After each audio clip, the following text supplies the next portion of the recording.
developed this framework causing incredible performance, which we feel is kind of important. I have been also I have exposure into this area for last 15-20 years. I have myself taken leadership coaching from 8, 9 years back, and I've also started doing a coaching course myself before I pulled out because of other priorities. But I understand the importance of this concept. End of the day, this is all going into your neural programming, making some of your subconscious level programming to reprogram, and motivating you to take more of those tasks which you in your mind thinks are difficult or are impossible.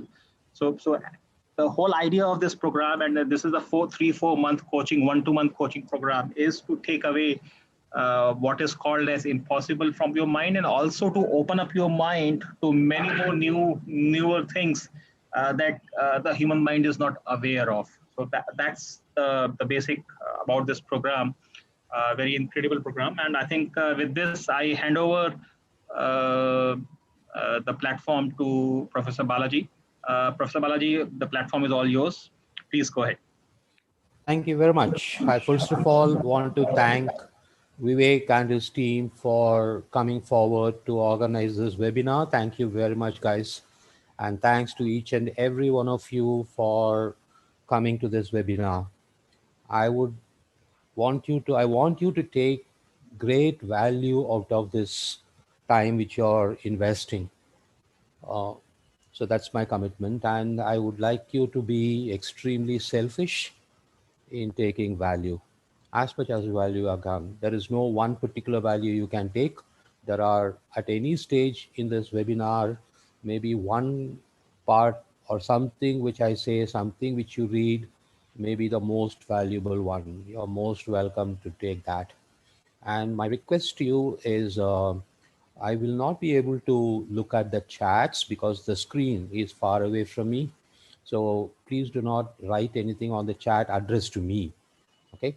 And you're most welcome to ask any question at any time during the seminar. Okay.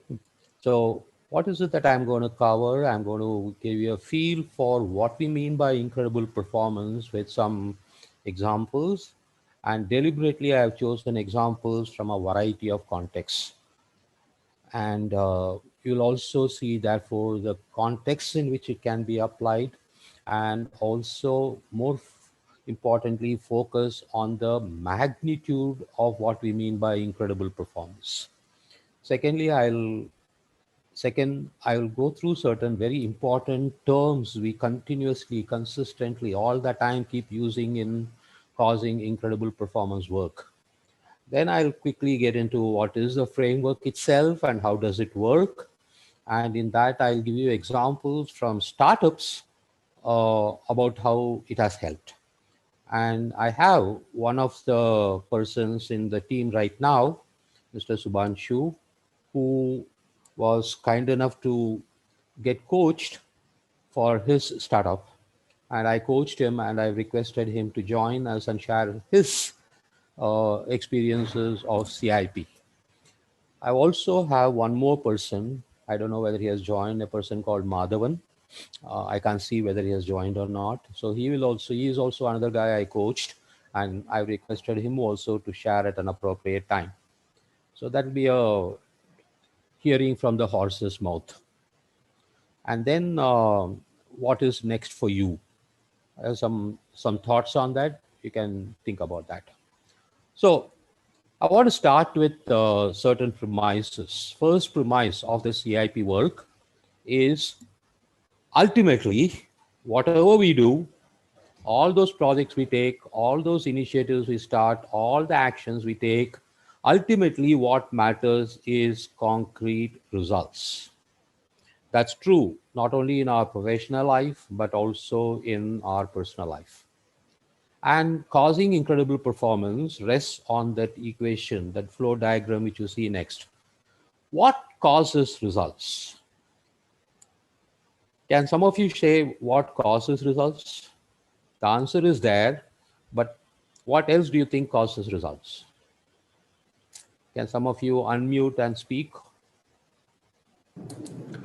Planning for eventualities. Sorry. Planning for Plan. eventualities. Okay. Correct. Wonderful. Focus. Focus. Wonderful. Luck. Luck. Yeah. What else? Quick. Clarity of goals. What gets measured gets achieved. What gets measured gets achieved. But what produces that achievement? Actions. Okay, actions. Clarity of goals. Clarity of goals. Wonderful. Some more. Motivation. You look at your own lives, all the results which you can remember right from your childhood days. And the results are people around you have produced. Yeah. Motivation. Wonderful. Learning. Learning, of course. What else? Necessity. Willpower, persistence, necessity. Wonderful. Experience. Okay. What does experience mean? What does experience lead to? Perseverance. Okay, got that, perseverance. What does experience lead to? You're not touching the real important one. For you to win an Olympic sprint, what is required? Reshaping your strategies. Strategies. Practice. Okay. Hard work, practice. Practice. Knowledge, competence, all those things. Peak performance. And peak performance. And what produces the peak performance, which is a result, right? Yes. So what produces peak performance? Passion, I would say. Okay. So 35 years before I came to the CIP framework, I created the CIP framework. I was teaching, training people, doing research, publishing, guiding PhD students, and all those, including common sense. When I came up with the CIP framework, looking at about 250, 300 examples of people whom I have personally trained and coached, based on which I came up with the CIP framework. Are you all ready to fall off your chairs? Yes. Sit very firmly. Ensure that you don't get hurt if you fall, because I'm going to tell you something completely different from all those things which you said. All those things which you said as an answer to the question produces results is not what produces results. How about that? Not focus, not strategy, not competence, not motivation, not persistence, not clarity of goals. None of them produces actions. Results. Even actions don't produce results, though I put it there. So here is the first takeaway, and what I'm going to say in this webinar, many of these things are not going to be what you are normally used to thinking. So it's going to be radical. Please be open to that. But that can make a big difference. So here is the first thing. Take away for you if you wish. And if you don't take away anything else from this webinar, take away this. That can make a big difference in your whole life. So what produces results is none of those, but only actions. The word only is important, though it's not there on the screen. Only actions produce results. That's a premise. And that is 100% of the time true. Then the next question is, what produces action are thoughts. So this is the flow diagram on which the entire CIP framework is in a way based. So let me go to examples. So if you have some questions, please make a note of them somewhere, or maybe you can put it in the chat and Vivek or somebody can help me during some appropriate time to look at those questions. So here are some examples. I've deliberately taken these 4 examples from variety of contexts for you to give a feel for what is causing incredible performance. The first one is in personal life, if you wish. The CIP framework has been applied in personal life too. And here is a guy who's about 30 odd years old, early 30s. He was a very, very passionate trekker, and he had stopped trekking about 5 years ago before he's applied the CIP framework. And he had gotten into all kinds of habits since he was living all by himself away from the family. So he was a heavy drinker. He used to eat all kinds of junk food. Knows because his work involved traveling a lot. His food timings were very awry. So with all that, and he had put on about quite a lot of weight. He weighed almost 100 plus kilos at the time of applying the CIP framework, and he had not trekked for 5 years. So he took on a goal to trek on the upper reaches of Himalaya, the northern Sikkim, and that too the last 3 days of December that year, right dead in the middle of winter. And he said, in the 3 months while he prepares by applying CIP framework to prepare himself for the trek, his trek itself would be for 3 days, and he said he would be able to cover quite comfortably maximum 12 kilometers in 3 days' time. We are not talking about plain ground. We are talking about snowy, cold weather climate there. And in the same 3 days, what he actually achieved was 38.4 kilometers, more than 3 times what we normally he would have produced. So there is a normal, when you talk about what do we mean by incredible performance, consider something like a normal performance, in this case 12 kilometers, and the actual performance, which is 38.4 kilometers, which is more than 3 times. Here is an example from the government program of the Pradhan Mantri Ujjwala Yojana, through which the central government gave away free gas connections to village women, that too in the bottom of the pyramid. So we had applied the CIP framework in one state, and over a period of 3 months, they thought that if they stretched themselves a bit, quite a lot in fact, we have heard of something called a stretch goal, stretch performance. And if they stretched, they would have been able to sell 8.4 lakh refills to the people who already got the connection. A lot of people who got the connection were not buying refills. So the focus was on buying refills. So against a stretch possible goal of 8.4 lakh cylinders, LPG cylinders in 3 months' time, what this group of people achieved was 7.1 lakh refills sold, more than 2 times. And the third example is from the software industry, where there was a project manager who had an ongoing project, and the effort overrun was already at 72%. And what we mean by effort overrun, for those who don't know it, it is the actual time, effort spent, the man hours spent or man days, person days spent to the person days estimated. So if the person days estimated is less than what was actually spent, in other words, you're spending more than what you had estimated, that's called an overrun. And every hour of overrun costs the company.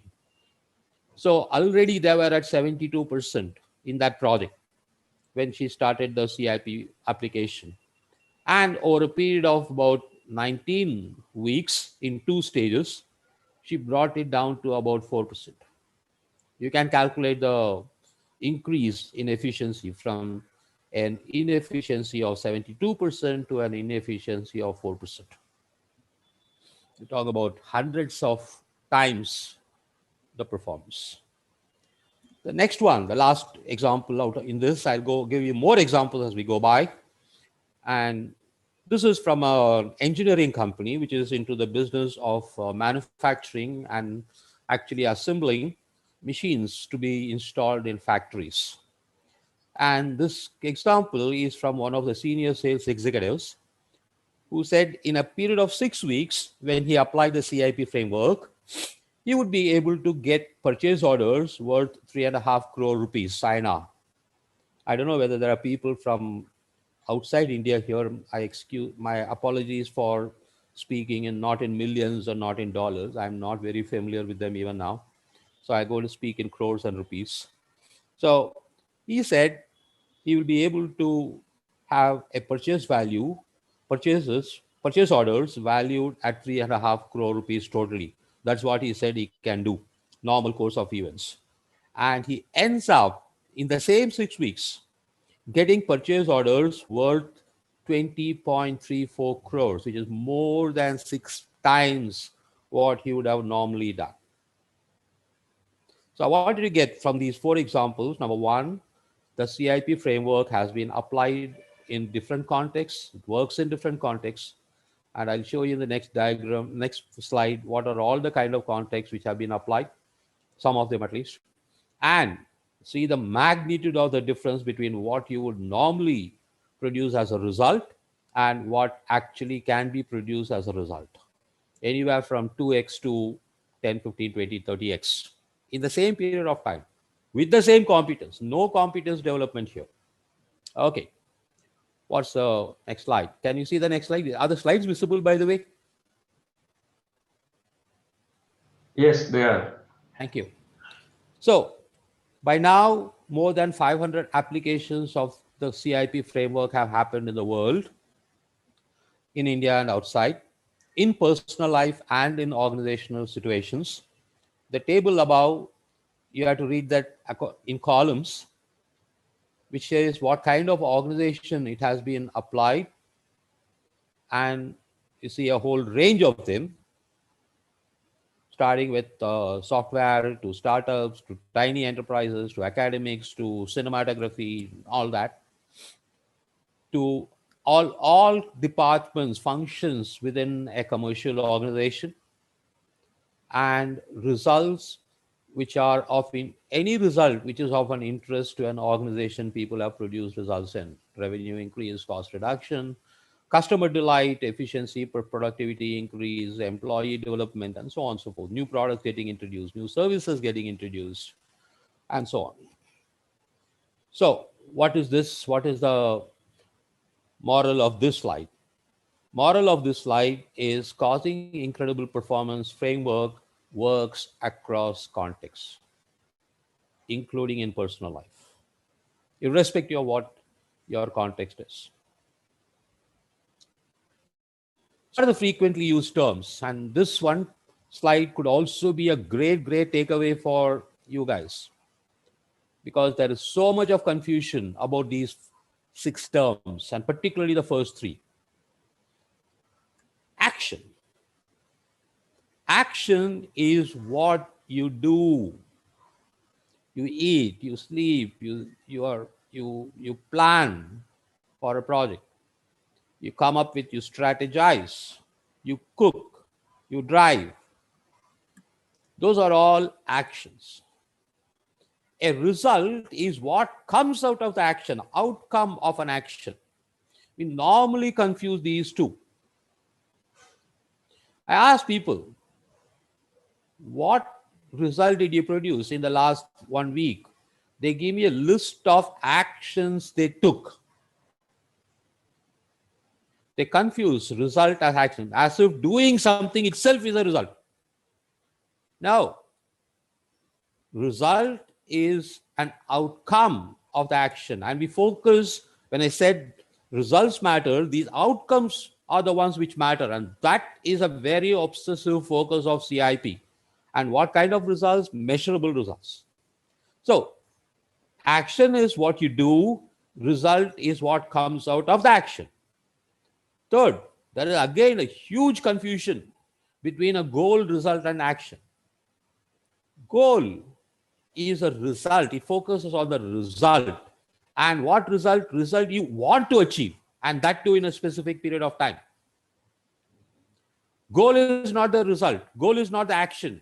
You don't have a goal about doing something. Goal in CIP is a result which you want to achieve.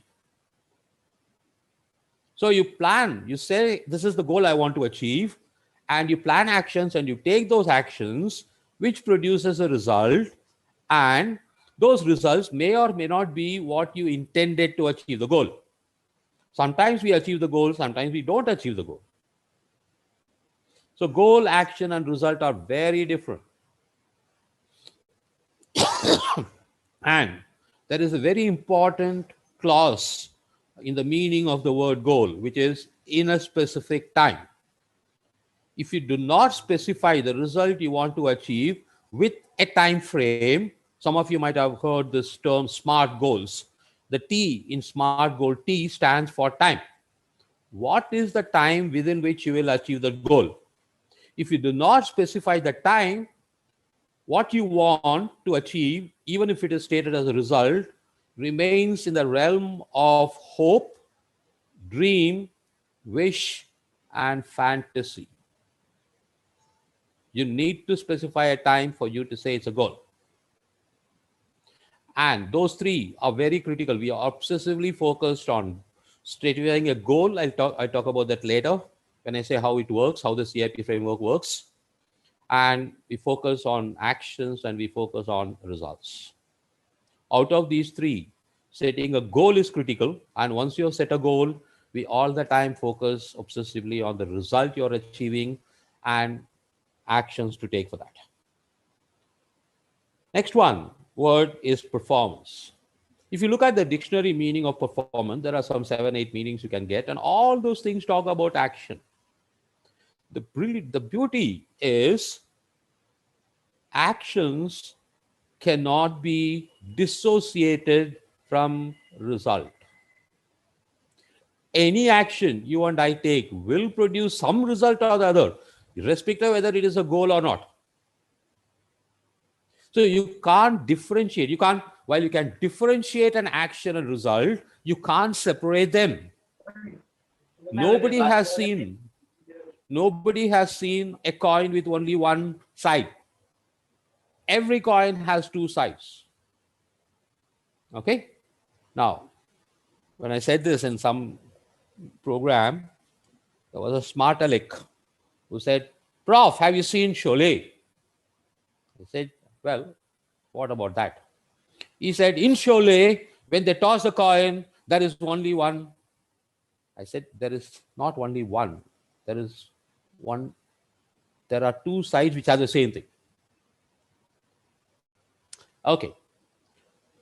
So when we say performance, when we say causing incredible performance, what we're talking about is both results and action. You can't separate them. They go hand in hand. Incredible, for the time being, we'll look at it as far beyond normal. Normal is what you would normally produce. In the course of events, if you continue to do whatever you're done in the situation which you are in, and I ask you what is likely to be your performance result you will produce, you would say something, and that's called a normal. And in CIP, we call it a business as usual goal, not business goal, business as usual goal. In the normal course of events, without applying the causing incredible performance framework, what I would achieve. That's your normal. Incredible is far beyond. Let's leave the meaning of incredible as it is right now. I'll explain it more rigorously as we go along. And finally, causing.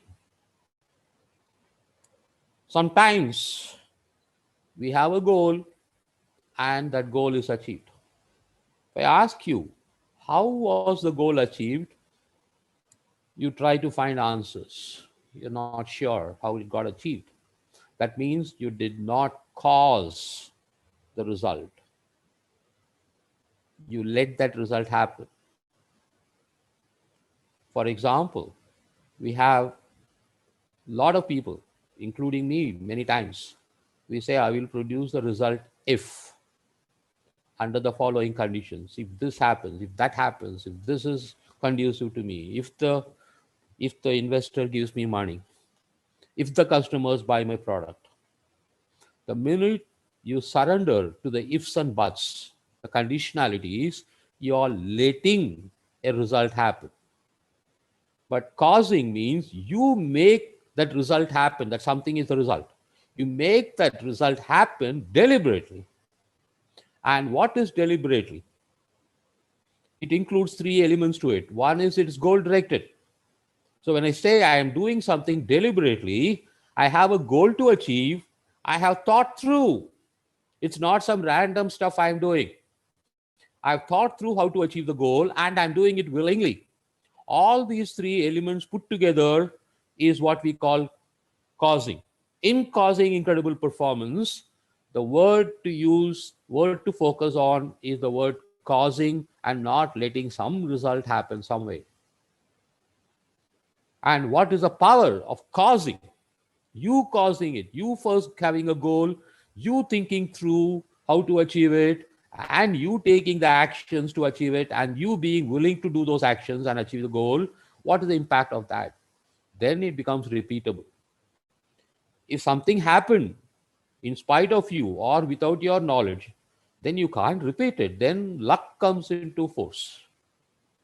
Here we are talking about getting that ability to cause incredible performance, make some results happen, because you have now learned how to do that. Move on. So now let me jump straight into the framework. The framework has 3 foci. First, a very obsessive focus is on results. There are 2 qualifiers for the word result here. One is we are talking about very measurable result. You may say, okay, now I have this result, which a goal, which is very intangible. I want to be happy. I want to make my customer satisfied. I want to produce about a very robust product, right? A scalable product, blah, blah, blah. But every one of those goals can be brought down to measurable ways. So we are talking about measurable results. And the second qualifier for measurable results is results against preset incredible goals. You have to set an incredible goal and then produce a result, not results somehow happening. The second obsessive focus of CIP framework is action, action, action, action. In fact, the entire CIP framework, which I'll show you very shortly, is all about action. There is no academics, theoretical, conceptual stuff there. It's all about action. What are those actions? We'll come to very shortly. And thirdly, is individual focus, which means it's a learning process. It is not a consulting assignment where we focus on something else about the organizational design elements, your strategy, structure, processes, blah, blah, blah. No. Individual. Why do we focus on individual? Again, I want you to be very carefully seated on your chair because I don't want you to fall off when I say this. Why focus on the individuals? Because only individuals can have goals, which means organizations cannot have goals, teams cannot have goals, functions, departments cannot have goals, projects cannot have goals, family cannot have goal, a nation cannot have a goal, none of this. Second, why individual? Again, it's because only individuals take action. Organization does not take action. Department functions don't take action. A nation doesn't take action. A team doesn't take action. None of this. Only individuals, you and I, as individuals, take action. That's a radical stuff, because we know the mythical organizational goals, the organizational strategy, organizational planning. Now, what I was focusing for 35 years before I came to the CIP framework, I had to drop all those. But all those things which I was focusing on helped me come up with the CIP framework. So those are the 3 foci. There are 3 components of the CIP framework. It's all very simple, extraordinarily simple. Just 1, 2, 3 max. There are 10 action principles. There's only 10. And what are those 10 action principles in the next slide? And for each action principle, there are specific actions so that you can apply that action principle. Let me explain this a bit. Action principle connection. We all have principles which we follow in life.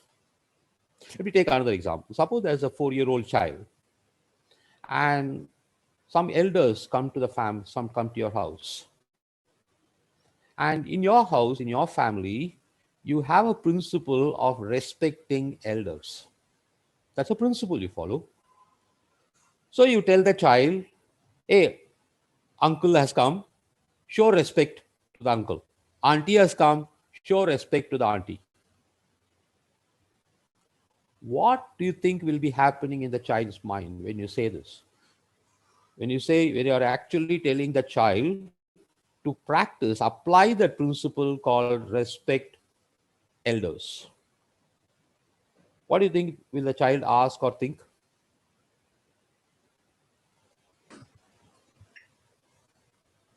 He I'll- he questions why I have been asked to do this. Okay, that I is do today's. this. This is natural. That is generation Z or X. Okay, that's a very valid thing. What else will the question? What else will be the question in the child's mind? What does showing respect mean? How do I respect? How Say do it I again. show respect? How? What does it mean in terms of action? You need to tell the child. You can also explain. The child, children are also asking why. Why should I respect? Do you respect? So you tell the child, beta, when some elders come, you need to say namaste. So the child turns back and says, did you say namaste when somebody came? You only said, hello, come, come, come. You didn't say namaste. So essentially what? Action, any principle in life, for that to be practiced, the practice happens in action. So for each of the 10 action principles, you will be left with the question, how do I practice that? So we have very specific actions. I'll give you examples of actions from 2 of the action principles. I can give you example from all the 10, but want of time. And then third component of the CIP framework are certain tools. I'll show you one tool. What do we mean by a tool? A tool is an aid for you to take action. If you want to do an action called move from place A to place B, you need a tool called some vehicle, maybe your pair of 2 legs. If you want to cook, you need tools. If you want to be in this webinar, you take the action called attending this webinar, you need tools called maybe a mobile phone or a laptop or a computer, or internet connectivity, blah, blah, blah. So you need tools. For every action, we need tools. If you want to drive a nail on the wall, you need a tool called a hammer, maybe, or at least a stone. So we have certain tools. I'll show you one of the tools. Okay. Now let's look at what are the 10 action principles. Can you see the slide on the action principles? Can you see the slide, please? Yes. Can I request one of you to read what you see on the slide, please? Can you read that? Yes, Any one of you? yeah. Rally others. What's your name, please? Harvinder here. Harvinder. Harvinder Singh. Harvinder. Yeah, yes, Harvinder. Please go ahead. Yeah. Rally others. Execute with ruthless focus. Foreview for the future. Overcome obstacles. Declare an incredible goal. Discover a compelling purpose. Reset mind. Be present. Simplify. Commit and account. Thank you very much, Harvinder. Can one more person read this, please? Please say your name and then read. Yeah. Sure. Jignesh Kenya. Amazing. Yes, Jignesh. Others. Execute with ruthless focus. Foreview for the future. Overcome obstacles. Declare an incredible goal. Discover a compelling purpose. Reset mind. Be present. Simplify. Commit and account. Thank you very much, Jignesh. Thank you, both of you. So I'm not going to get into the details of each one of these action principles. As I said, I'll show you for 2 action principles, the actions. If you want to get into discussion on any other one, you're most welcome. We can do it later or offline. So there are these 10 action principles. I just want to say a few things about these 10 action principles. First, for anybody to cause incredible performance, they have to apply all the 10. You can't apply less than 10 1 or 9 and expect to cause incredible performance. That won't happen. Number one. Number two, these action principles are all interconnected. They form a system. Bottom to top, I guess. Yes. Hey, who's that? What's your name? Jitendra, sorry, I left my mic open, so it's actually Yeah, no. I saw it the bottom to top way. Okay, so please Foundation. accept my bare hugs to you. Thank you so much, sir. You're absolutely top. Wonderful. Okay. Okay, that will raise a question. Why the hell is it presented this way, right? Okay. And there's a reason for presenting it this way. So there are 10 action principles. You have to apply all the 10. They form a system, which means they are interconnected. There is no single interconnectedness. At different points of time in your journey to cause incredible performance, you will find that you're applying any one or two of them which are together, which are connected. I'll leave it there. Now, why, now that Jignesh has mentioned it, I think it's important for us to go a bit deeper into this. Why is it from the top to bottom? When I asked you to read, you read the normal way, didn't you? Yes. Top left to bottom right. Yes. CIP is everything is ulta. Topsy-turvy. Radical. The bottom four, reset mind, be present, simplify, and commit and account, we call them foundation action principles. When the foundation is strong, the other things work. In other words, what do I mean by strong foundation? If you have become habitual, it has gone to the bones, it becomes almost like an involuntary action for you to reset your mind, to be present, to simplify, to commit and account, then other things become easier. So we call them foundation principles. And there are specific actions for each one of them. I'll talk about the action principles for reset mind, and I think I have taken simplify. Okay, the next two, declare an incredible goal and discover a compelling purpose. We call them commitment. You have to make a commitment first. When you say commit and account, the first commitment you make is, I want to cause incredible performance in something or other. Then you specify what you want to cause incredible performance about and declare a goal for that. And that is a commitment. You say, this is what I will cause as a result. I want to cause a result. That's your word. That's your commitment. And you discover a compelling purpose for that, which means what is that very strong reason which will go and make me achieve the goal come what may. That's a compelling purpose. And then there are those four on top, which we call execution principles. In other words, for you to achieve your incredible goal, while I said the framework focuses on the individual cannot cause any incredible performance. Any result you and I have never caused by ourselves. Directly or indirectly, somebody's support is required. Therefore, the action principle called rally others, and the people whom you rally and you execute whatever you need to execute with ruthless focus. The word ruthless is an adjective for the noun focus. In other words, you are merciless about what you are focusing on. And there's a term, foreview for the future, which is something which I coined, and Oxford English Dictionary has not yet contacted me to include. I don't know whether they have included without my permission. It's actually conducting a review in a different way with the focus on the future. If you look at what happens in reviews, it's all about doing a post-mortem, all about the past, with noble intention. We want to learn from the past. We want to identify what mistakes we did so that we can correct them in the future. All those things are fine, not a problem. But then, by the time you conclude the review meeting, I'm sure many of you who have experienced this will know that if you have a 1 hour review meeting, for 55 minutes goes to post-mortem, and you hardly are left with any time to think about what should happen in the future. But here, the focus is on the future. And finally, When you focus on the future and ask the question, am I likely to achieve my goal? Then if you say, yes, I'm likely to achieve my goal, then go ahead with your action plan.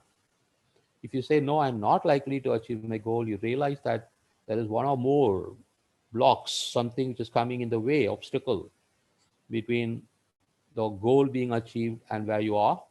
And then you apply an action principle called overcome obstacles. So these are the 10 action principles. I've given you a very, very, very high, more than a helicopter view of each one of them. Okay. Okay. Let me pause here. Does anybody have a question on this? Let's make it interactive. Balaji and Neeraj here. All Yes, these Neeraj. 10 pointers. Action principles. Yeah. So what is the sequence of these events? Or is it interlinked or is it there should be some sequence, right? Well, I don't know. I said there is no singular sequence. But I can conceptually, I can say, well, the whole thing starts with committing and committing. Correct. So right? That should be number one. But then there are times when what you want to commit itself, you are muddled about. So you may have to start with resetting your mind. There are people who we coach, they say, I am not very sure what I want to cause incredible performance about. I'm muddled up. Or they're saying, okay, I have some two or three things in my mind. I'm not sure which one to focus on. I was coaching someone who said, in 3 months' time, I want to handle my migraine problem. I want to reduce the frequency, and I also want to reduce the number of days I am off action because of my migraine problem. She's a homemaker, middle-aged woman. So she used to get migraine attacks at least twice a week. And when she gets an attack, she is out of action for 2 or 3 days. That's what she started with. And then when I coached her, 10 minutes coaching, she said, no, okay, now I want to actually cause incredible result in the matter of amount of petroleum products being sold in my petrol pump. You're the owner of a petrol pump. So now that is what she committed to, more precisely. Then we got an incredible goal to declare for her. You got that, Neeraj? And at any point in time, you may suddenly find that, okay, when you're getting coached, you say, okay, now your coach will say, let's simplify. And when you simplify, you find that it is easier to rally others. To simplify leads to rally others. And when you're rallying others, you find that they are not achieving what they are supposed to achieve. And you need to be present to the fact that they are not achieving what they need to achieve in reality, not in some vague terms. So it's a very messy stuff in that way. Okay, that's why I said it's a forms a system. Suppose you buy a bicycle. Professor, hi. 1 minute, please. Suppose you buy a bicycle, right? The entire bicycle comes to you in one piece. Is there any one sequence in which all those parts were assembled together? Is there only one sequence for it?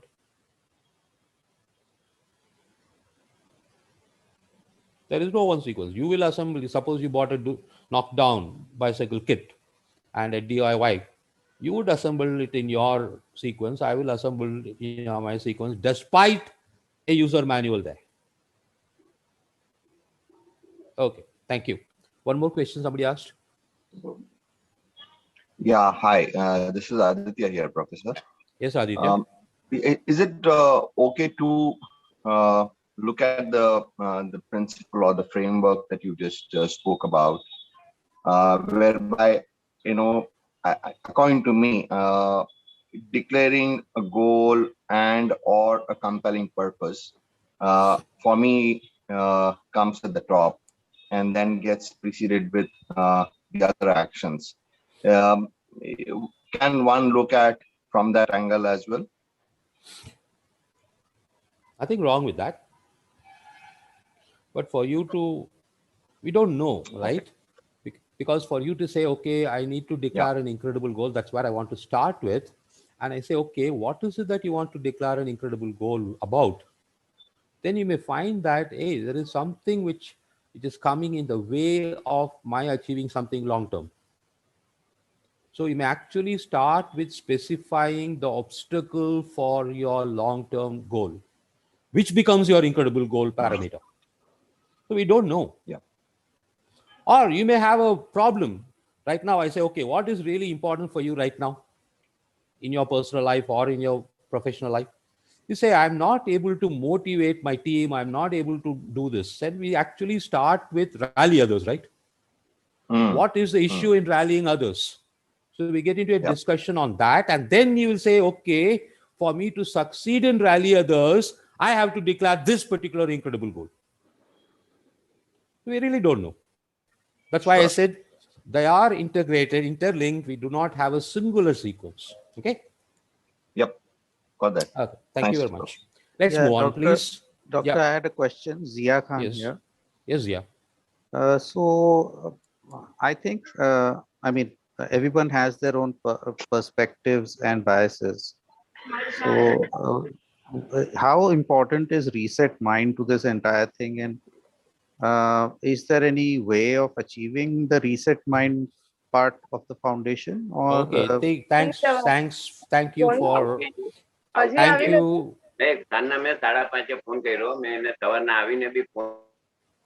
તમે microphone mute કરું થોડા ગુજરાતી આવડે છે મુજે. Okay, so thank you Zia for asking the question. We are moving to the next one. So I said I'll give you examples of the actions from 2 action principles. And why only 2? Because of the time. That's an excuse. Okay. So Zia, to answer your question, reset mind. Can one of you read what is there in that box on reset mind, please? Zia, yourself, you can read that. Sure. Reset mind. Note 1, only actions produce results. Note 2, only thoughts produce actions. Note 3, thoughts are either facts or non-facts. And point number 1, identify current thoughts, including the voices operating that stop actions or lead to inappropriate actions. Number 2, differentiate facts thoughts from non-facts thoughts. Use list of facts and non-facts. And number 3, after the non-facts thoughts. Alter the non-facts. Alter the non-facts thoughts. Okay, thank you. And I'm sorry about those page numbers, etc. Just picked it up from what we call the CIP handbook. Okay. Sure. So that answers the second part of your questions. Yeah. How important is it to reset mind? So when we do the CIP work with people, we coach them, weekly coaching for an hour for about 3 months. And in my experience, every coaching session, maybe except including the first coaching session where we coach people to set their incredible goals, every coaching session, our focus is on coaching that person to alter his or her thought all that time. So important. Then ask me, okay? So I said there are actions to take to reset mind. The first 3 notes give you the context for it. So if you remember the first slide diagram or the second slide diagram, thoughts lead to actions, lead to results. So you have taken a goal and your plan for actions, and you are taking those actions, and periodically you are doing the foreview for the future. And at some time when you find that if you continue with those actions which you had planned, you are not likely to achieve your goal, then you have to change your actions, right? Continuing with the same actions, expecting some other result to come is stupidity. So those are the situations when the actions which you are planned for, you're thinking of, are not likely to achieve your goal, then you have to change the action. And for you to change the action, you have to alter your thought. And that is where reset mind comes. For example, let's take a very simple example, day-to-day example. And I love these chapati examples a lot. Suppose there is a person who's, could be you, man, making, you say, okay, now I want to make chapatis. And so you start making chapatis, but you pick up the dabba which contains the atta, you pick up the salt, blah, blah, blah. And you start kneading the dough. And as you're kneading the dough, you find that, hey, listen, I have used a wrong dough. I've taken, instead of gev ka atta, I did not know I took chawal ka atta. Now, if you continue to knead the chawal ka atta, will you get chapatis? You have to alter, right? You have to throw out that and get gev ka atta. You have to change the action. For that, you have to change the thought that this will not produce what I want. So those are the first three notes. Now, what are the three actions to reset mind? Can one of you tell me from that screen? What are the actions to reset mind? Zia? Yeah, it could be basically focusing on fact, thoughts, Okay, Zia, and I want you to be present, okay? I asked you, what are the actions to reset mind which you see on the screen? identify current thoughts. Very good. Differentiate facts and alter non-fact thoughts. No, differentiate fact thoughts from non-fact thoughts. From non-fact thoughts, yeah. And then alter the non-fact thoughts. Correct. Those are the three actions. Very simple. You don't. Now, the CIP handbook, which I mentioned in passing, it's like a user manual. You don't have to. When I asked you, suppose somebody asked you, tell me what should you do to reset mind? All that you have to do is to open page number 6 on the CIP handbook, and there are these three actions. That's all you have to do. Like a user manual. So identify your current thoughts. Differentiate. I'll skip the clause there. We'll come to that later. Differentiate the fact thoughts from non-fact thoughts. See, all the thoughts which you and I have can be classified into two categories. There are many ways of classifying, but this way of classifying in CIP framework helps to reset mind.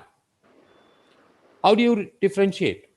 Your thoughts, any thought you and I have, can be classified either as a fact thought or a non-fact thought. Now, how to differentiate whether a thought is a fact thought or a non-fact thought? There is a tool called list of facts or non-facts. I'm going to show you the tool later. Next slide, actually. There is also a tool called the voices. Okay. So let's skip the voices part of it for the time being and go to the list of facts or non-facts. So for you to say, okay, now I identified this particular thought, I know I need to alter this thought, but I can't alter a thought which is a fact thought, right? A thought about a fact. Give me some facts around you, some of you. Right now, around you, give me some facts. Age. Age. Where we are in city we are, what profession we do. Yeah, profession you do. Okay, that's very, very complicating life. We're talking about things like, okay, there's a chair, there's a table, there's a laptop or a mobile phone, there's water bottle, roof, chair, table, light, blah, blah, blah. Okay. And including all that you said. There's a car, there's a road, there's a tree. And the car is running, I'm sitting, and all that. These are all facts. Can you change this? You have a bottle of water in front of you, a water bottle. Now I say, okay, now your action which you want to do is to move from place A to place B. So you decide I'm going to use a water bottle and take the thought that this is a water bottle to a car. What will people do to you? what is in front of you is a water bottle. Now you are thinking on saying to others that, no, it's not a water bottle. It's a truck. I'm going to drive. What will people do to you? They say you're gone crazy. And where will they admit you? Item. Yeah. That is the logical place for you.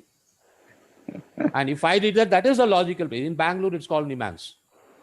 That's where I live. Anybody from Chennai? So these are the two places I know. Or in Ahmedabad. Anybody from Gujarat, Ahmedabad? Civil.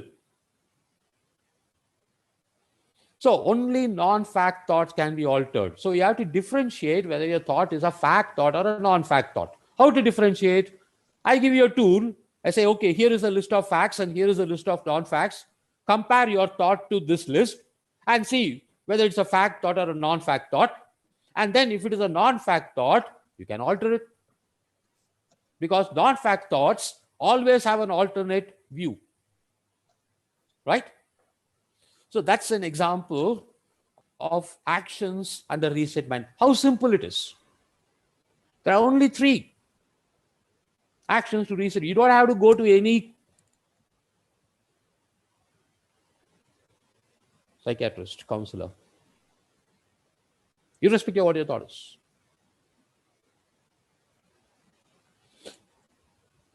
Two or 3 weeks ago, somebody who I coached earlier, she called me up and said, Prof, I'm in a bad shape. I said, what's the bad shape? Tell me, share. All that she did was to share with me what she was going through.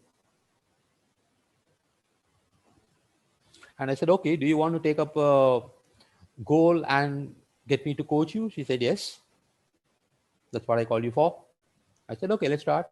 So we fixed a time. Next Saturday, 11:30, you call me. We have a coaching session.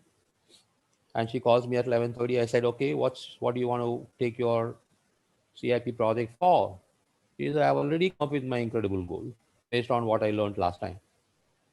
And she was very clear. What happened to her? Things are not working in my life.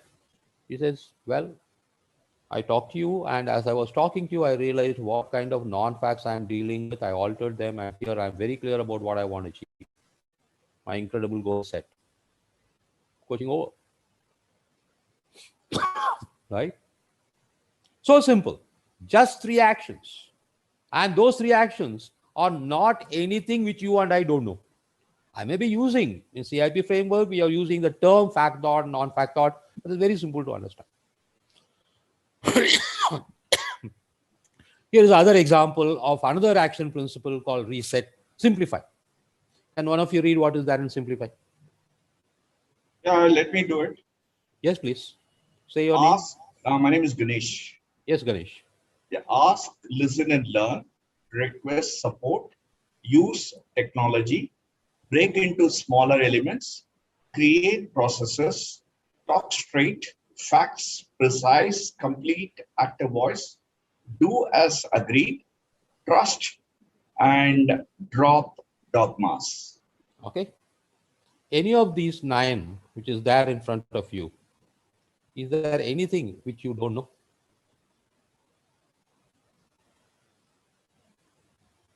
How many times you and I have been told right from our childhood, hey beta, if you don't know something, पूछो ना किसी से. That one action called ask, listen and learn altered the career stagnation of an associate vice president in a company. He got stuck because he did not know the technology. He was not an expert in the technology of artificial intelligence, which the company was getting into too much. He wanted to learn machine language and deep learning in 6 weeks' time. 3 weeks, he had learned 0. All that he had done was to download a lot of material from the internet. So in the 4th week, when I asked him, beginning of the 4th week, when I was coaching him, I asked him, tell me how much of this you have learned. He said 0. I said, you have 3 more weeks to go to learn. He said, yes. I said, what happened? He said, I downloaded all these things and I got terribly confused. What is the confusion? He said, I did not know which document to start with and what sequence I should read these documents. I said, why don't you ask somebody and learn? He said, there's nobody in my company to learn from because nobody in my company is an expert in this. I said, read that action again. It says, ask, listen, and learn. It does not say, ask, listen, and learn from somebody in your company. He said, oh, see how present we are, no? There is something staring on your face on the screen. You put some additional masala to that. And imagine that is what we are talking about. From my company is something which he added in his head. Then I said, oh, I can learn from somebody else also, is it? Yes. I said, go and find out. I don't know who it is. I'm not an expert in that. I can only coach you on what action principle you should apply and that what action you should apply. Next week, 60% of his learning done. How? He found out some professor in IIT Madras.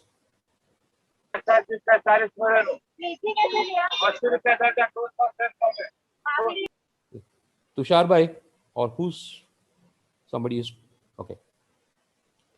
So he simply asked, got that professor to guide him on how to read, how to go through those documents.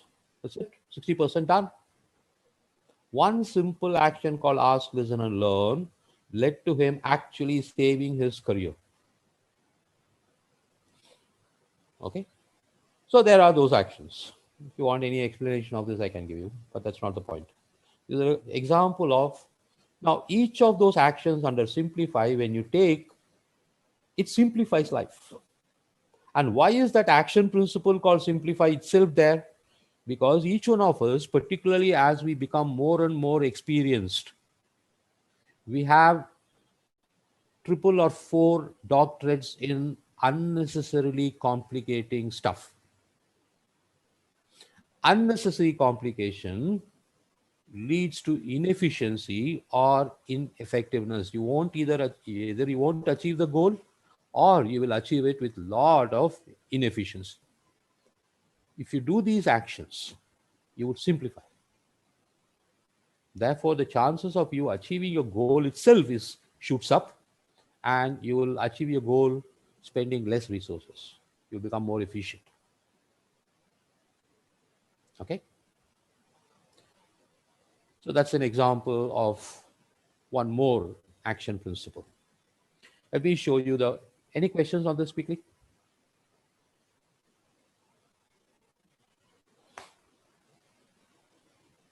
Okay. I just wanted to ask, breaking into smaller elements, DFAN here, would require a thorough understanding of the process that you're working on, right? Yeah. If you don't know it, you ask, listen, and learn.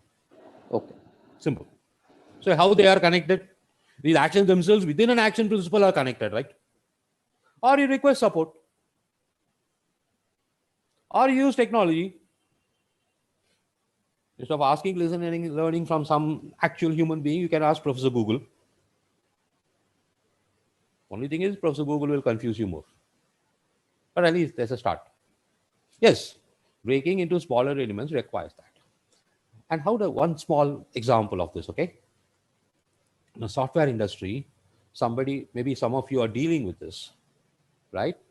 Somebody said, I want to successfully demonstrate a proof of concept. You understand proof of concept? I have an idea in my mind about some feature, some product or whatever. I want to demonstrate that this product will work. This idea will work. That is a proof of concept.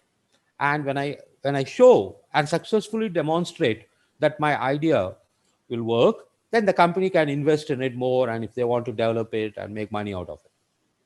Okay? 6 weeks was the time for him which he took to successfully demonstrate the proof of concept. 5 weeks got over. 6th week morning, Monday morning, 9 o'clock was his coaching session. And the 6 weeks get over on the Friday that week. Monday morning, he said, I can't achieve my goal. I said, what happened? He said, blah, blah, blah. There's so much of things to be done. We have done certain things. He started getting into what all he did. I said, stop. 30 seconds, I said, stop. I'm not interested in listening to what happened in the past. tell me what is the future, the next, what is to be done. He said, there's so much of things. How many of you think like that? There is so much of work, lot of things to do, blah, blah, blah, blah, blah. It's too costly. It's too expensive. It'll take a long time. So I said, okay, got that. Pull out your laptop, open the Excel sheet, and type down what are all the tasks to be done from now. Forget about the Friday deadline. He put down the tasks, 13 of them. I said, against each task, I'm cutting almost a 45-minute coaching into a few minutes, okay? 2 minutes. So I said, against each task which you noted down, 13 of them, put the estimated number of hours required for each of them. He put that down. I said, add up. He said, yes. What does the total come to? 19 hours, 19. I said, how much time do you have? He said, 4 days. I said, you're using inconsistent unit of measurement. Here you calculated a number of hours, then you're saying number of days. I said, assume that you have underestimated by half, so you need 40 hours. How much time do you have? He said, 4 days. I said, say it in hours. 32 hours. I never can understand how 4 days can be 32 hours. So later on, you will see when I show you the list of facts and non-facts, lie is a non-fact. He is lying, right? 4 days is equal to 32 hours. I said 1 day is equal to 24 hours, boss. That's what you and I learned when we were in the second standard. He said, okay, yeah. I said, so how much time do you have? Put 2 days and some more time, etc., etc. 108 hours. So he needs 40 hours. He has 108 hours. Then he also adds, I have one more team member. So he has 216 person hours. He needs 40 person hours. I said, what now? He said, I can achieve the goal. I said, how? There are these 13 tasks which I have broken down into smaller elements from lot of work to be done. And I've also broken down into smaller elements in terms of how much time it will take. So all that I have to do is to do these 13 actions. I may not have to do all the 13 actions because in the sixth, which is the test, if the test passes, I don't have to do the remaining also. I said, okay, go and do the action. You know only actions produce results and you know precisely what are the actions to be taken. Go and take. So Monday morning, this guy comes saying that I can't achieve my goal. And Thursday afternoon at 3:30, I get a SMS message saying that successfully demonstrated. Nice, no? Okay, let's move. Tool. There are some 10, 12 tools. I'm just picking up one tool. This tool itself may be very useful for you. And I see that you're recording. You can send the record to people who are there in this. And if you want to use this in any way in your life, you can use that. Not a problem, right? Yeah, thank you. Thank you, Professor Balaji. And it's also live on YouTube as well. Oh, okay. Thank you, sir. Those kinds of cats you don't let out of my bag. Okay. Okay, fact thoughts. So after that, tell me how many people have joined. It's purely curiosity. So fact thoughts. What's a fact thought? A fact thought is where there is no agreement. There's no disagreement. Everybody agrees. This is a water bottle. This is a table. This is a chair. This is a car. I'm sitting. I'm talking. I'm hearing. Listening, I'm not sure. Listening, hearing is. Those are all fact thoughts. Nobody can disagree with it. Non-fact thoughts are those where there is a disagreement or there can be a disagreement potentially, which means there is an alternate thought possible. So here is a category of fact thoughts and category of non-fact thoughts. Can one of you read the categories of fact thoughts? Only 3. All other thoughts in our heads are non-fact thoughts. Yeah, as fact thoughts, all nouns, all verbs, concepts with definitions. Sorry, my spelling error there. Concepts with definition. There are concepts which we have in life, in various sciences and fields, and they have a definition. Velocity has a definition. It's a concept. Profit has a definition. Do you know that the word revenue has multiple definitions? Anyway, so as long there is a concept which has a definition and we agree on that definition, there is no disagreement about what it means. So that thought cannot be changed. What are the non-fact thoughts? One of you? Yeah, non-fact thoughts, all adjectives. The word all is extremely important. That A, which is there in A concept, is actually to be all. Yeah. The word all is important. When I say all, I really mean 100% of them. Yeah, please go ahead. All adjectives, all adverbs, all lies, all misunderstandings and misinformation, all assumptions, guesses, opinions, all interpretations, inferences, conclusions, all judgments, all reasons, justifications, all generalizations, stereotypes, all thoughts about future, all voices, and all dogmas. Yeah. So that's a list of facts or not. I can't get into every one of them. Okay. What it means.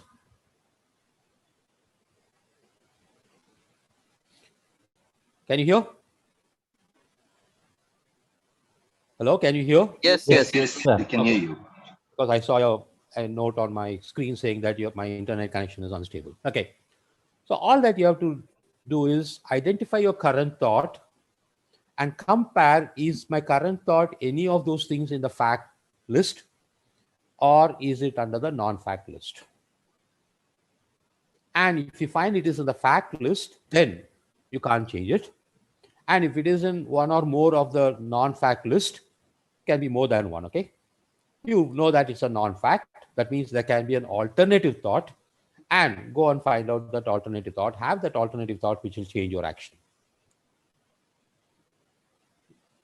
Okay? Any questions on this?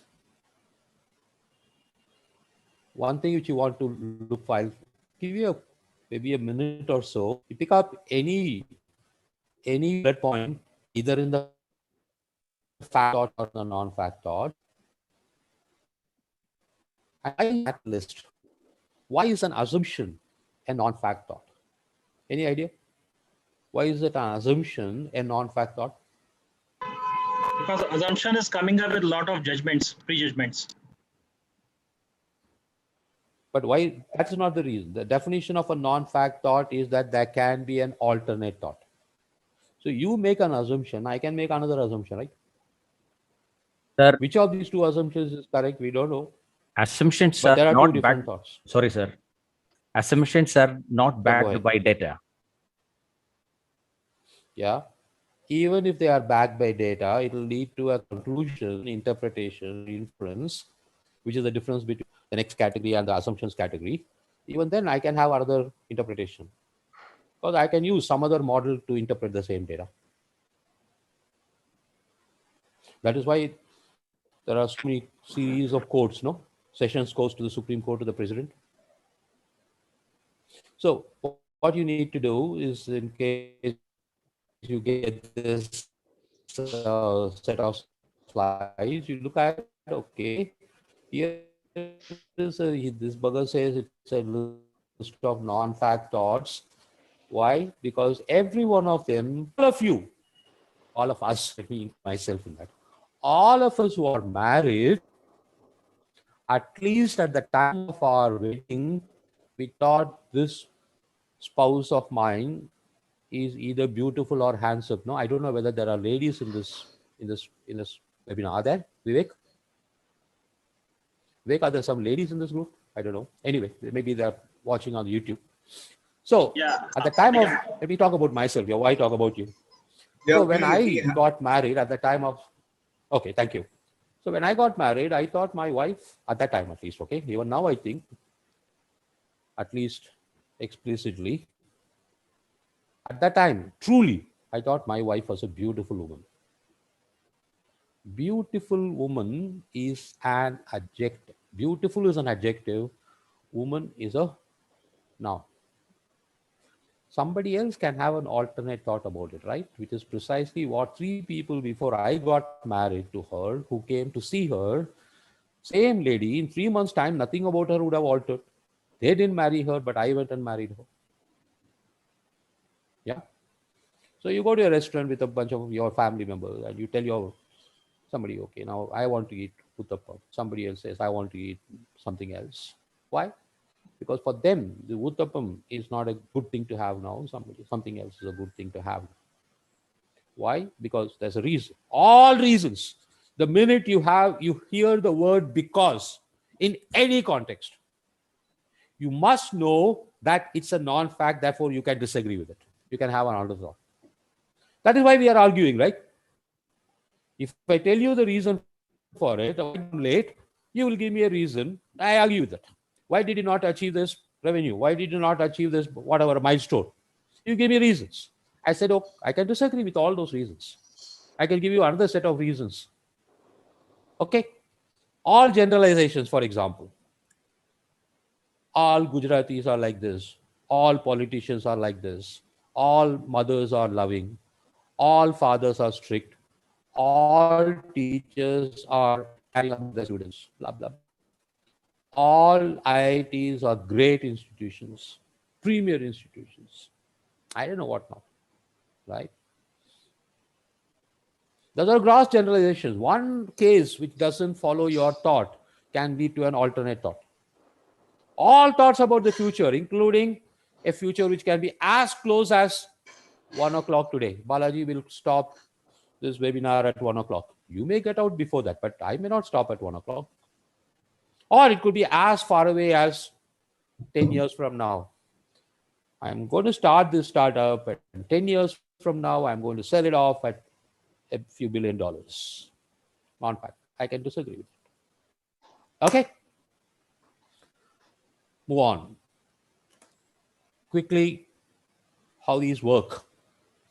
I'm going to give you some examples from startups which I coach, and I'll bring a couple of them on. Madhavan, are you here? I'll just check once. Madhavan?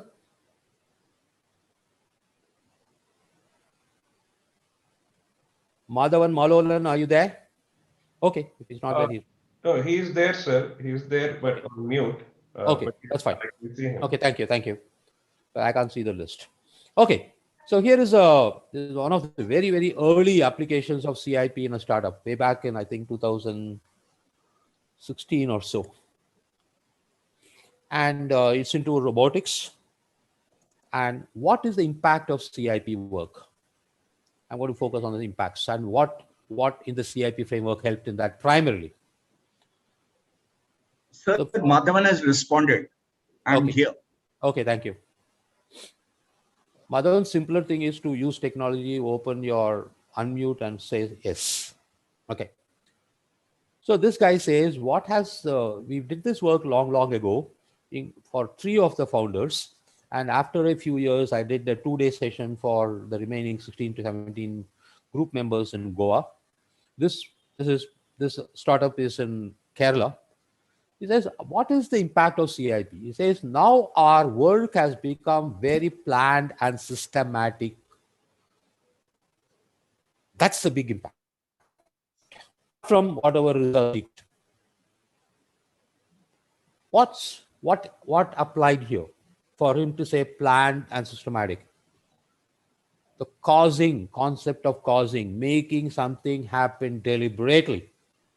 Deliberately meaning goal-oriented, thoughtful. So many of their work, day-to-day work starts with, okay, this week what we want to achieve and who's going to achieve what and what is the action plan. Put those action plans down. And for which there is a tool called action planning template which they use to plan action. So action planning and causing are the 2 things which impacted on this. Okay. Hey, Shubho, yours. I'm going to invite Mr. Shubhanshu.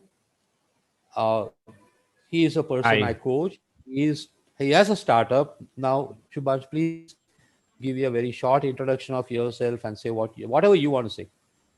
Okay. Hi, my name is Shubhanshu Banerjee. I'm the founder of one of the EdTech startup startup name is My Academic Center.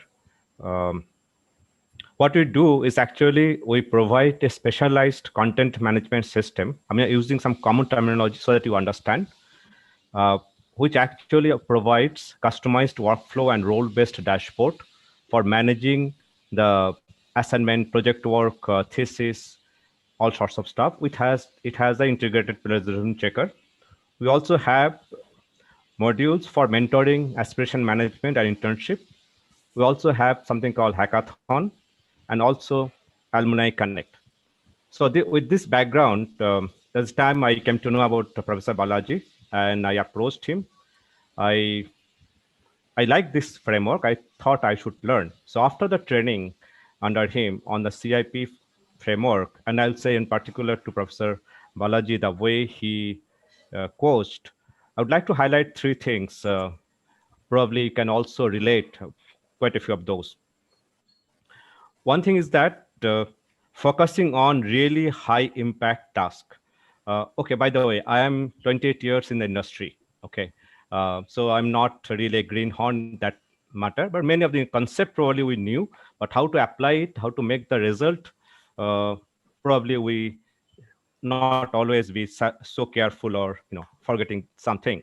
So as I said, that first thing came up that giving the focus where it really matters. For example, I'll not name the organization because we are still in talking and dealing with them. I'll just share how it happens.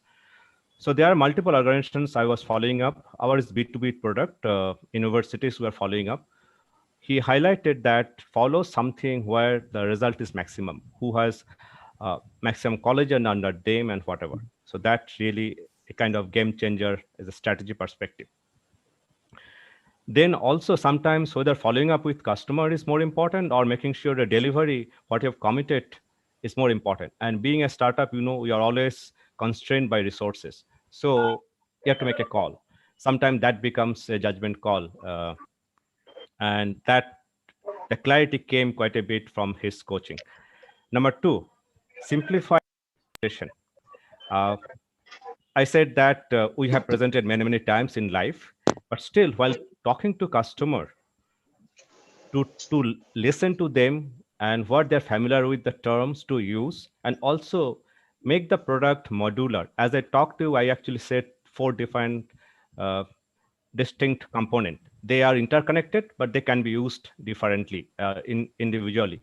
So that I started highlighting, and that helped. In some of the customers says, okay, I'm looking for that kind of module, not whole thing to go with. That helped. Last thing I want to mention is actually on rallying others perspective.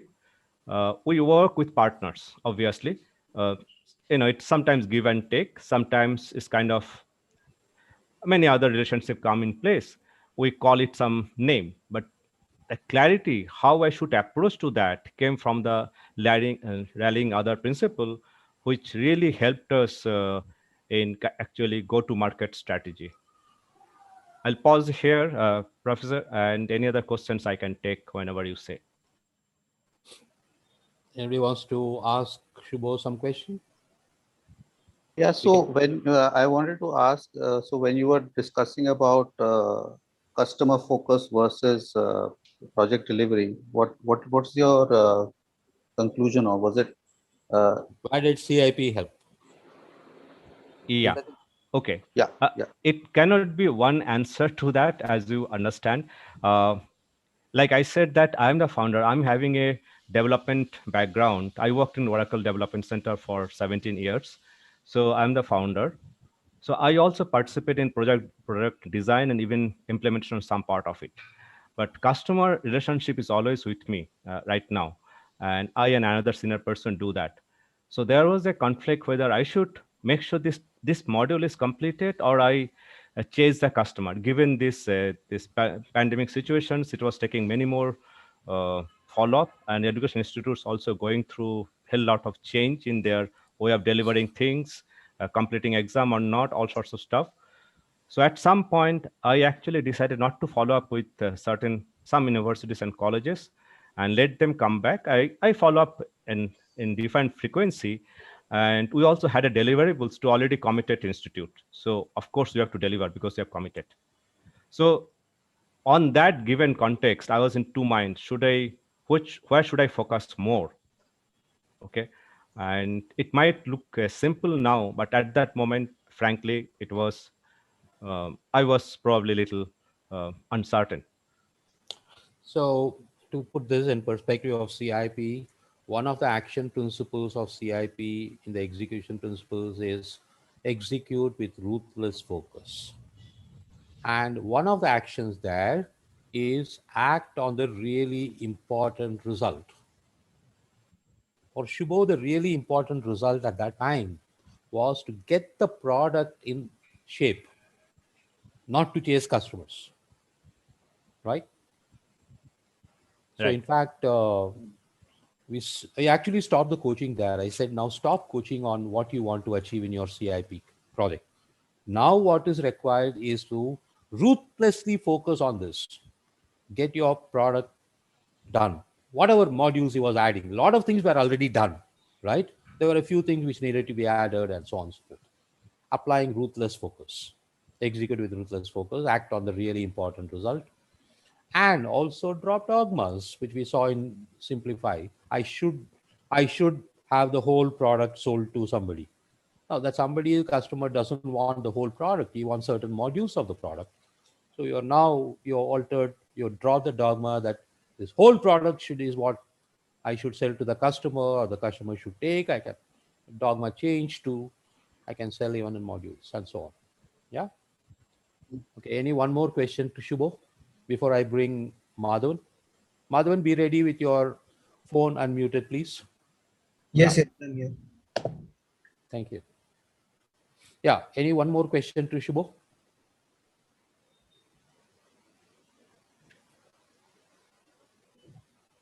Okay, thank you. I don't have a slide for what Madhavan has to say. I just called him up this morning and he said, if you want, I can be there. I said, and he's going for a startup. Yes, Madhavan. I coach Madhavan and I don't want to skim over it. Madhavan is my nephew, my younger brother's younger son. Sure. Thanks, Professor. Quickly to set up the context, I'm a founder of a company called Creator OS. We recently, so what interesting happened was I did the CIP program a couple of months back. And at the same time, I was also going through the Y Combinator program. I don't know if you know about the Y Combinator program, but it's like an international incubator for startups. Kind of got two kinds of coaching at the same time, one from professor and one from the incubator. So I'd probably like to throw some light on the experience that I had over there. So one of the things that was advised from Y Combinator was, hey, you got to just keep talking to a lot of customers, right? So one of the things that I decided to do CIP on was, hey, I want to talk to a lot of customers and iterate on my product. So while we were coming up with the CIP goals that we were trying to set up, I said, hey, in the next 1 month, I'm going to be talking to 10 people and get their feedback about our new product launch and try to see where we need to make amends, and so that we can just iterate faster in the market. So in the process, what ended up happening was at the end of the 1 month, instead of having talked to 10 people and gotten their feedback, we ended up with 33 people who had actually given their feedback. I'll dig into deeper conversations about how we did that, but at a very high level, we talked to 33 people. But that's not the interesting point. The interesting point is not that we talked to more number of people than what we had set out to, but what that larger number implied, right? Is because we had talked to 33 people, we realized that there are a lot of features in our product that we really don't need, right? And this was a revelation for me. Probably if I talked to 10 people, it would not have been as striking because not everybody was telling the same thing, that it's getting confusing, the interface is confusing, there are too many features and stuff like that. But when I talked to 33 people, like that's a substantial number of people that you're talking to, right? Like that's a substantial amount of feedback. So my take is, of course, this is a judgment call, this is a non-fact here, is that we probably short-circuited 3 months. The reason I say that is because if we had talked to 10 people, we would have launched the product out more publicly, gotten feedback from the public, and then iterated once more to receive the feedback of, hey, it's very confusing, there are too many features. But just because we accelerated the number of people we are talking to in the initial phase itself, we were able to talk to 33 people and get their feedback, realize very quickly that we need to make some amends to the product, and probably released V2 instead of V1 at the end of the next month. Yeah, that's broadly the story of my CIP experience. Of course, wherever Professor you or anyone in the audience has specific questions, happy to dig into that. So this is an example, people, of how you take up a goal which seems to be a very simple one, but for Madhavan at that time, setting that incredible goal of number of effective feedback received greater than or equal to 10 in 1 month time, that seemed incredible, far beyond. I think if I remember correct, Madhavan, your business as usual goal was 2. Yeah. Something like that. So he said, I can get from 2 people, but then getting from 10 people or more would be incredible. And he got it from 30 odd people, right? So you can say he achieved this incredible goal technically, but then what is important is when you take up these incredible goals, by achieving that incredible goal, some other much bigger impact happens. Yeah. Yeah, go ahead, Madhu. Yeah. I also want to probably emphasize on how that happened. Is of course business as usual was 2 or 3 something like that, because we didn't have the product out then, so we were always thinking, hey, we need to get the product out, only then we'll be able to get feedback, all that kind of stuff. But when we started thinking about 10, right, so from 2 to 10, it's a magnitude order difference almost. So the way that we have to approach 10 people is very different from 2 people. 2 people I can call up, like 10 people setting up calls will take much longer. So just because we set the goal as 10 people, we had to go all out. Like on social media, I was just talking to everybody, sending out mails into all the networks that I was a part of. And probably instead of 50 people responding, probably 200 people responded. And now from those 200 people, 33 people gave effective feedback. Right. So just because 10 was like a number that I didn't know how to hit, and I was naive about it, so I just gave everything I had to get to that number, and it so happened that 10 was actually an easy number. I didn't realize that that this would be the case before I started the process. Thanks. And what's the meaning or implication of this from the CIP perspective? Keep in mind, we talked about reset mind. Thoughts lead to action, actions lead to results. So the 2, which is a business as usual goal, where does that come from? Some thought about how he is going to get the feedback. I have to get the feedback, or I want to get the feedback in this way. And if I do it this way too, I can get. But then you stick your neck out without knowing how are you going to get 10.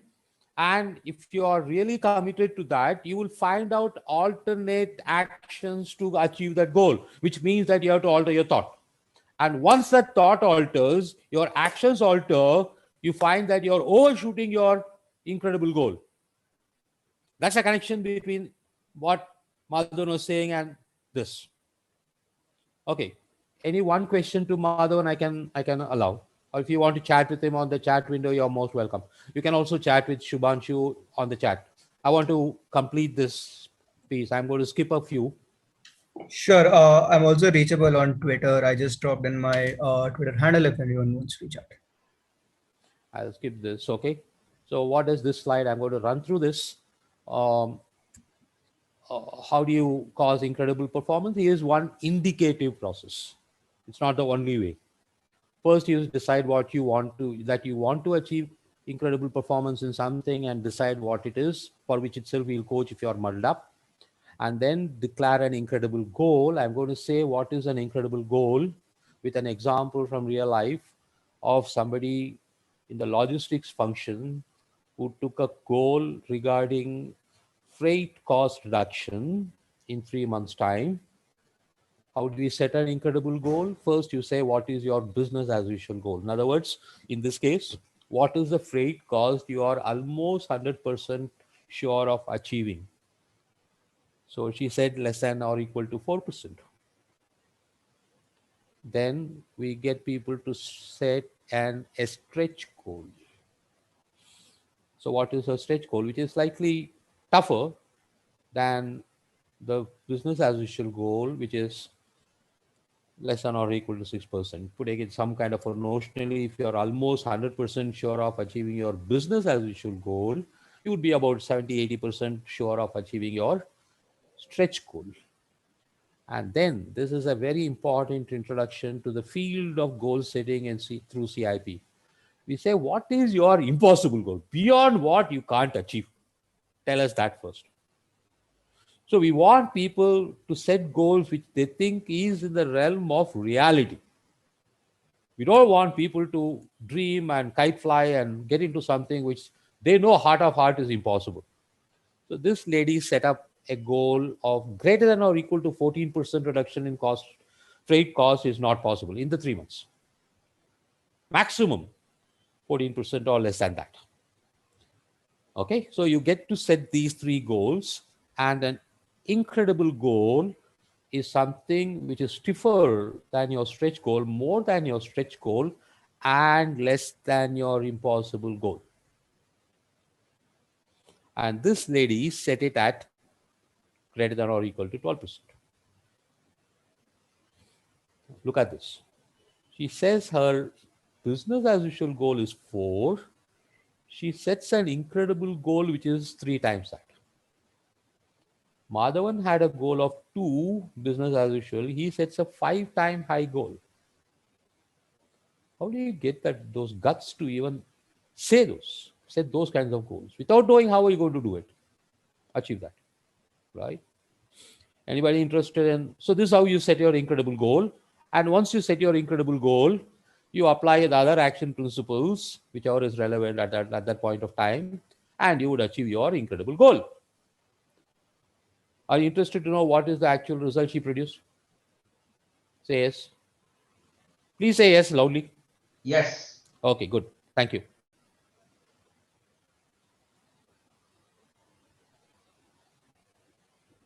Far beyond her impossible goal.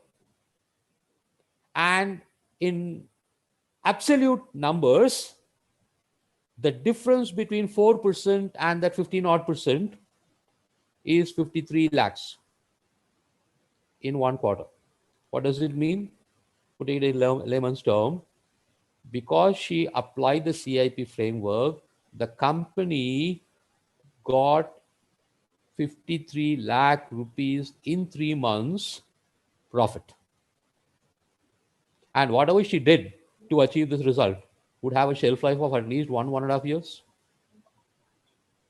Next, at least a few more quarters, which means 2 crore profit. Cost reduction is directly going into your profit. So in this company, we trained 63 people. 63? Yeah, 63, 68 people. And from 1 project, they got a return of 2 crore rupees potential. Or even if you forget about the potential, which is all kite flying, you say, no, that's not possible. 53 lakhs. Is that measurable? And these 53 lakhs were not even those days, not even what 20% of the total investment in the CIP to train 60 odd people. Like that, multiple results. So what's next for you? You can participate in an open program, and Vivek and I are talking about seeing if we can collaborate with angels, DF angels, and offer a program where people can participate. And or you can champion an in-house program, which means that for your own organization, we can do that. Excuse me for that spelling error again. Or any of you who are serious, you can actually become a facilitator or a coach of the CIP program. That option is also open. And if any of you, I don't know, it's not there in this suddenly it strikes me, if any of you are running a training, coaching institution or your business, if you want to partner with Atulya, you're most welcome to do that. So what will be a typical program look like if you want to do one? We'll first understand the CIP framework. It could be online. If you're doing it in Bangalore, we will do it in person in Srishti Adventure Camp if you want to, which is going to be activity based. Even if it is online, it's going to be activity based. And then you're going to do module 2, which is to apply the framework, during which you will do what we call CIP projects for 3 months. And they'll all be individual projects, and there's a one-on-one coaching for an hour each, right? So that's the overall stuff. So that's finally the last but one slide. The journey to cause incredible performance is not easy. You're going to go through a roller coaster ride, but it's going to leave you with immense joy at the end. It is 100% empowering because you decide you want to cause incredible performance. You decide what you want to cause incredible performance about. You get coached and you apply, you take the action and you produce a result. Transformative. Though it is not the intention of the CIP framework, there is something fundamentally alters in people when they cause incredible performance and in the process of causing incredible performance. That's not the intention, but that happens. Okay. So that's what it is. Thank you for your patience, your listening. I know that we have 1 hour 43 minutes by now. Yeah. So, Professor, I think you can unshare your screen. Okay. And thanks for giving us such an enlightening session. I think I would also like to announce here that we are considering Professor Balaji's causing incredible performance to be part of our angel network, especially for all the startups where we invest. We are thinking we are going to seek a lot of advice and consultation with the startup, with investors and other stakeholders. Should we make it important for our investing companies to go through this? And also, if we are going through an incubation, we are planning an incubation program, should we make it compulsory in our incubation program? And for that, I think it's a great idea.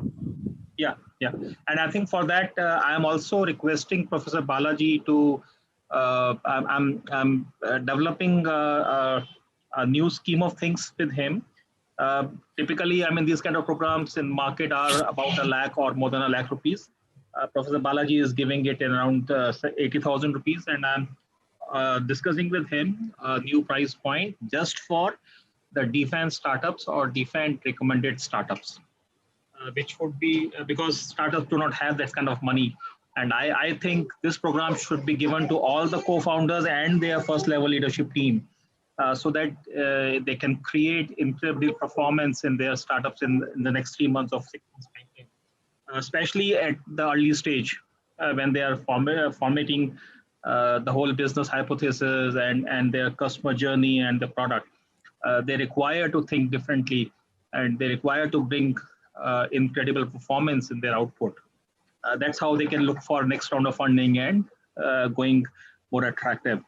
So with those thoughts, I would open the channel to any comments, any suggestions, any discussions. So Devanshu, you can stop the YouTube live or recording. Maybe, I'm not sure.